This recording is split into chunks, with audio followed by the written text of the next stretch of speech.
رب العالمين والصلاة والسلام على أشرف الأنبياء والمرسلين والحمد لله رب العالمين. أما بعد فأعوذ بالله من الشيطان الرجيم. بسم الله الرحمن الرحيم. لقد كان لكم في رسول الله أسوة حسنة. صدق الله العظيم وصدق رسوله النبي الكريم الأمين. إن الله وملائكته يصلون على النبي یا ایھا الذین آمنوا صلوا علیہ وسلموا تسلیما. سب محبت سے پڑھ لیجئے اللہم صلی علی سیدنا و مولانا محمد وعلی آل سیدنا و مولانا محمد وبارک وسلم. الصلاة والسلام علیک یا سیدی یا رسول اللہ. الصلاة والسلام علیک یا سیدی یا حبیب اللہ. الصلاة والسلام علیک یا سیدی یا نور اللہ وعلی آلک و اصحابک یا رحمۃ للعالمین. حضرات محترم، قرآن مجید فرقان حمید میں سے ایک آیت کا کچھ حصہ پڑھنے کا شرف حاصل کیا ہے. اللہ رب العزت کی بارگاہ میں دعا ہے اللہ رب العزت مجھے حق سچ بیان کرنے کی توفیق عطا فرمائے. میرے ذمہ جو موضوع لگایا گیا ہے وہ آپ نے سماعت فرما لیا ہے کہ حضور علیہ الصلاۃ والسلام کا بچپن کا زمانہ اقدس. تو اللہ تعالیٰ نے قرآن مجید فرقان حمید میں ارشاد فرمایا لقد کان لکم فی رسول اللہ اسوۃ حسنہ، اور ضرور تحقیق اللہ کے رسول صلی اللہ علیہ وآلہ وسلم تمہارے لیے بہترین نمونہ ہے. تو حضرت عباس بن عبد المطلب رضی اللہ تعالی عنہ بارگاہ نبوت میں حاضر ہوئے، عرض کیا یا رسول اللہ صلی اللہ علیہ وآلہ وسلم، آپ کے دین میں داخل ہونے کے لیے آپ کی نبوت کی علامت نے مجھے بلایا ہے.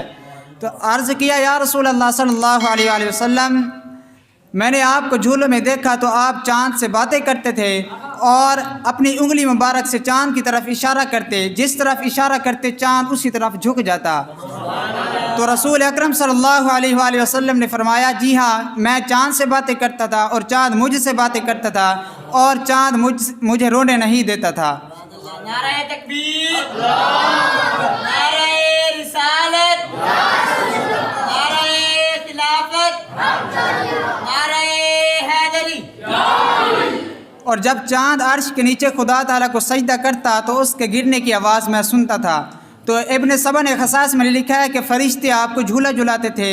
اور ابن عساکر اور بہقی نے حضرت ابن عباس رضی اللہ تعالیٰ عنہ سے روایت کی ہے کہ حضرت حلیمہ سعدیہ رضی اللہ تعالیٰ عنہ فرماتی ہیں کہ جب میں نے آپ سے دودھ چھڑایا تو آپ نے سب سے پہلے جو کلام کیا فرمایا اللہ اکبر کبیرا والحمد للہ کثیرا سبحان اللہ بکرۃ واصیلا. تو حضرت حلیمہ سعدیہ فرماتی ہے کہ جب میں آپ کو چھاتی کی دائیں جانب سے دودھ پلاتی تو آپ پی لیتے اور جب دائیں جانب سے پلاتی تو آپ نہ پیتے. تو آپ دائیں جانب سے اپنے رضائی بھائی کے لیے چھوڑ دیتے. آپ بچپن کے اندر بھی اتنے عدل و انصاف کے پیکر تھے. تو اس لیے قرآن مجید میں ارشاد ہوا ہے کہ لقد کان لکم فی رسول اللہ اسوۃ حسنہ، ضرور تحقیق اللہ کے رسول صلی اللہ علیہ وسلم تمہارے لیے بہترین نمونہ ہے. تو جب رسول اکرم صلی اللہ علیہ وسلم نے اٹھنے بیٹھنے اور ہم مثل میں اٹھنے بیٹھنے کی طاقت پائی تو آپ گھر کے باہر تشریف لے جاتے. تو جب آپ بچوں کو کھیلتے دیکھتے تو آپ ان سے دامن بچا کر گزر جاتے. تو حضرت حلیمہ سعدیہ فرماتی ہیں کہ میں آپ کو کبھی تنہا نہیں چھوڑتی تھی کہیں آپ دور نہ چلے جائیں.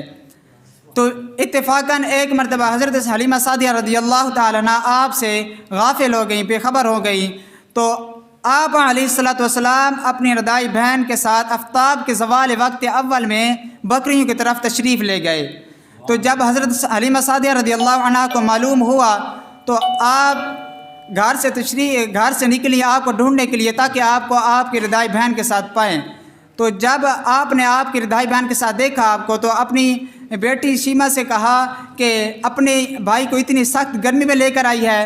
تو آپ کی بیٹی شیمہ نے جواب میں کہا نہیں امی، آپ کو کوئی گرمی نہیں لگی، میں نے دیکھا کہ بادل آپ پر سایہ کیے ہوئے تھے اور جہاں آپ ٹھہر جاتے تو بادل بھی ٹھہر جاتے اور جہاں آپ رکتے تو بادل بھی رک جاتے. تو حضرت حلیمہ سعدیہ رضی اللہ تعالیٰ عنہ فرماتی ہیں جب میں نے آپ کا دودھ چھڑایا تو ہم آپ کو لے کر آپ کی والدہ ماجدہ حضرت آمنہ رضی اللہ تعالیٰ عنہ کے پاس لے گئی.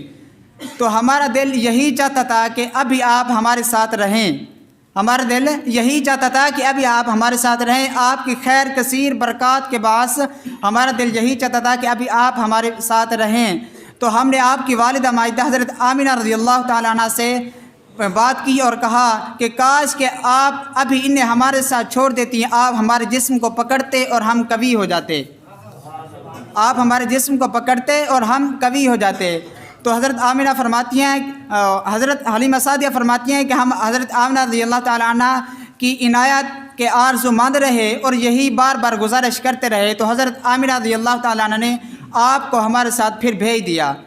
تو آپ کے رضائی بھائی فرماتے ہیں کہ جب ہم کسی ویران جنگل میں جاتے تو ادھر آپ ہمارے ساتھ آتے تو آپ کی برکت سے وہ تر و تازہ اور سرسبز ہو جاتا، اور بکریاں آپ کا طواف کرتی اور آپ کے پیر چومتی تھیں۔ دعا ہے اللہ رب العزت ہمیں رسول علیہ الصلاۃ والسلام کا سچا غلام بنائے اور ان کے طریقے پر چلنے کی توفیق عطا فرمائے۔ وما علیہ الا البلاغ المبین۔